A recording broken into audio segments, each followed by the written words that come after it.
ప్రస్తుతం ఆంధ్రప్రదేశ్ ఆర్థిక శాఖ మంత్రి పయ్యావుల కేశవ్ అయితే ఈసారి బడ్జెట్ అనేది పయ్యావుల కేశవ్కి ఒక కత్తి మీద సవాల్గా మారిపోతుందా? ఎందుకంటే ఒక పక్కగా రాష్ట్రంలో అప్పుల పాల్లో ఉంది. జగన్మోహన్ రెడ్డి అప్పుల పాలు చేసేశారు. అప్పులు తీర్చడానికి డబ్బులు లేవు, జీతాలే టైంకి ఇవ్వలేకపోతున్నారు ఉద్యోగులకి. ఇవన్నీ చెబుతున్న నేపథ్యంలో ఈసారి వార్షిక బడ్జెట్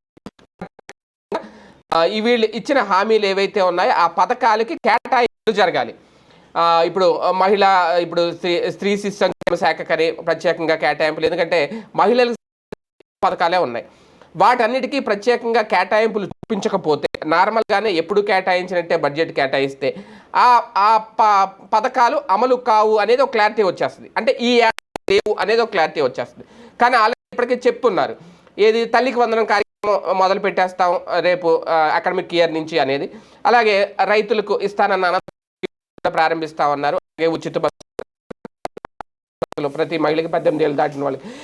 ఇవన్నీ కేటాయింపులు కాకపోతే ఇప్పుడు ఆర్థిక మంత్రి పయ్యావుల కేశవ్ అదే తర్జన భర్జన పడుతున్నారట. ఆయన అడుగుతున్నారట వీటి గురించి ఏం చేయాలి, దీనికి కేటాయింపు ఇస్తారా లేదా, మరి బాబు గారు గ్రీన్ సిగ్నల్ ఇస్తారా లేదో, ఆ బడ్జెట్ కేటాయిస్తారో లేదో అనేది వేచి చూడాలి. 28వ తేదీన లేదంటే 1వ తేదీన, మార్చి 1వ తేదీన.